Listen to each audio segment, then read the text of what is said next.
इस तथ्य को विचार करते हुए माननीय न्यायालय के द्वारा अभियुक्त रामनरेश व प्रमोद दुबे को दोष मुक्त कर दिया क्योंकि उनकी उपस्थिति अन्यत्र थी।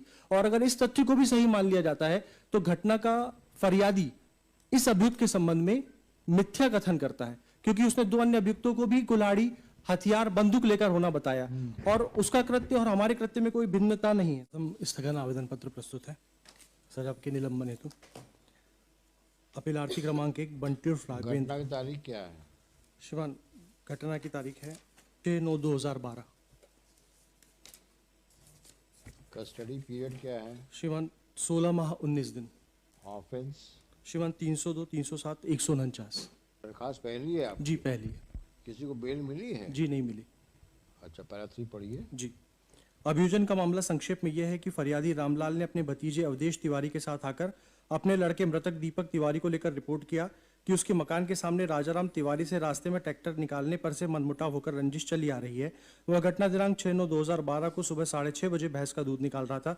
उसका लड़का दीपक बाहर मंजन कर रहा था कि नरेंद्र तिवारी 12 बोर की बंदूक, राम नरेश, अंकित दुबे दोनों बंदूक लिए, प्रमोद दुबे लाठी लेकर, राजाराम तिवारी कुल्हाड़ी, बंटी फरसा, प्रमोद अधिया लेकर एक राय होकर आए और नरेंद्र ने फरियादी के लड़के दीपक को जान से मारने की गरज से गोली मारी जो दीपक के छाती में दाहिने तरफ लगकर खून निकलने लगा।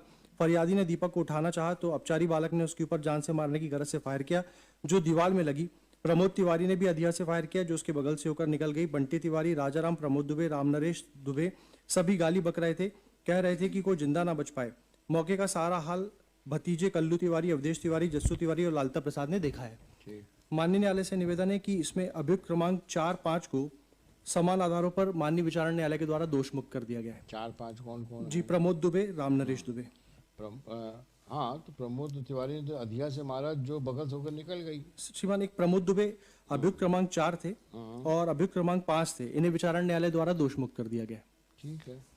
ऐसी दशा में मैं माननीय न्यायालय से निवेदन करूंगा कि अगर निर्णय देखेंगे तो उसमें अभियुक्तों की संख्या घटकर मात्र 4 रह गई है।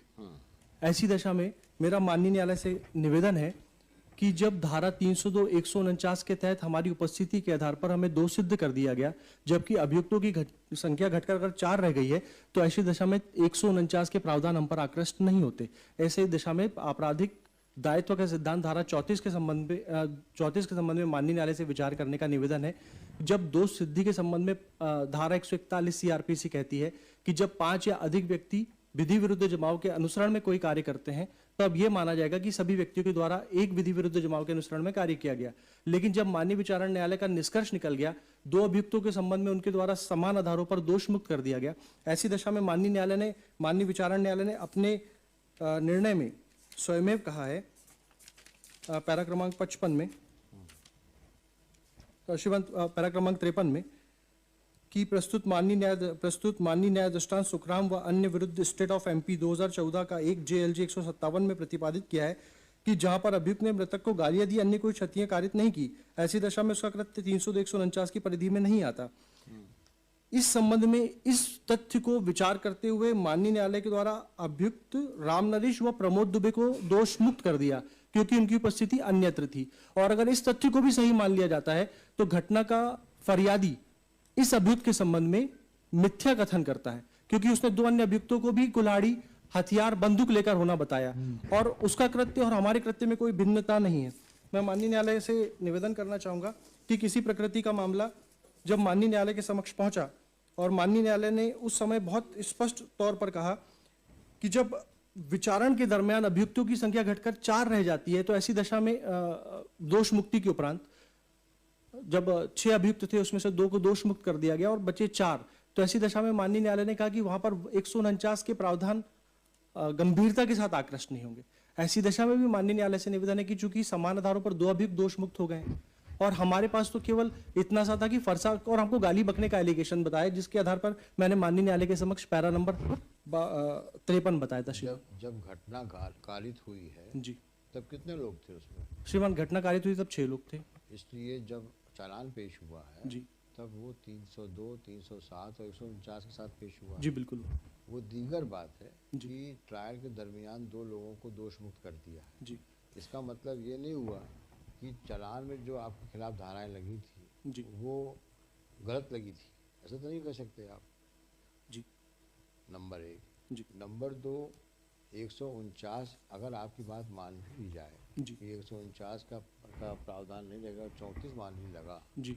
तो 34 और 149 में क्या फ़र्क है? श्रीमान, इसमें विधि विरुद्ध जमाओं के सदस्यों के द्वारा किया गया कार्य और धारा 34 में आपराधिक विचारण के संबंध में प्रत्येक व्यक्ति का कृत्य इंडिविजुअली देखना। अगर 34 में भी कॉमन इंटेंशन आएगा जी, ना, कॉमन इंटेंशन आएगा, लेकिन हमारा common- श्रीमान सिर्फ खड़े होने से हमारा कॉमन इंटेंशन नहीं होगा मैं श्रीमान। वही बोल रहा हूँ, आपको सिर्फ खड़े होने भर का नहीं है, नहीं श्रीमान, हमारे पास आपका एग्जॉर्टेशन का भी है। नहीं श्रीमान, एक छोटा सा आपने निवेदन। गाली बकी है और उसके आप फर्सी मारा है। नहीं, फरसा नहीं मारा है, फर्सी है ना, नहीं बंटी हाथ में फर्सी। लिया हुआ था, लेकिन सिर्फ एक गन शॉट इंजरी है। एक मिनट, फरियादी दीपक को उठाना चाहा तो अंकित उसके ऊपर जान से मारने की गरज से फायर किया, जो जाने था। प्रमोद तिवारी ने भी अधिया से फायर किया, जो उसके बगल से निकल गई। बंटी तिवारी, राजा राम, प्रमोद दुबे, रमेश सभी गाली बक रहे थे और सोनसो को कह रहे थे। कहने का मतलब ये है कि जब 34 के बारे में अगर सोचा जाए जी कि जो धारा 34 है आपकी, जी ऐसी परिस्थितियों में अट्रैक्ट हो रही है कि नहीं हो रही है? श्रीमान, धारा 34 हमारे विरुद्ध इसलिए अट्रैक्ट नहीं हो रही है, मैं माननीय न्यायालय से और ये निवेदन। act done by several persons in furtherance of common intention. When a criminal act is done by several persons in furtherance of the common intention of all, each of such persons is liable for that act in the same manner as if it were done by him alone.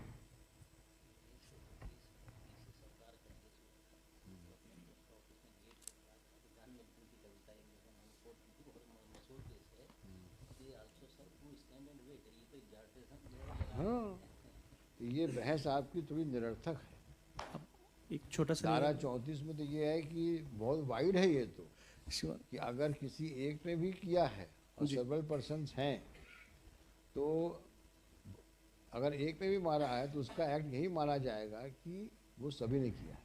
अब माननीय न्यायालय से एक छोटी सी एक दरखास्त और करूंगा। श्रीमान, माननीय न्यायालय के समक्ष पैरा क्रमांक 53 मैंने पढ़कर बताया। श्रीमान, समान आधारों पर दो अभियुक्तों को दोष मुक्त कर दिया। नहीं, अभी इस पर विचार नहीं किया सकता, ये है मामला सस्पेंशन का। जी और 4 लोगों को जो पाया गया है स्पॉट पे खड़े थे, गन शॉट इंजरी से मरा है, एग्जॉर्टेशन भी है, हाथ में आर्म्स भी हैं, तो धारा 34 को अगर हम लगाएंगे उसके बाद उसमें ही आप उसमें कवर्ड होते हैं। बेल एप्लीकेशन आप बहस कर रहे हैं, मात्र 16 महीने आपको हुए हैं जी और 302, 307 का अपराध सिद्ध पाया गया है, इसलिए हम लोग आपको सस्पेंशन देने के लिए असमर्थ हैं। डिसमिस।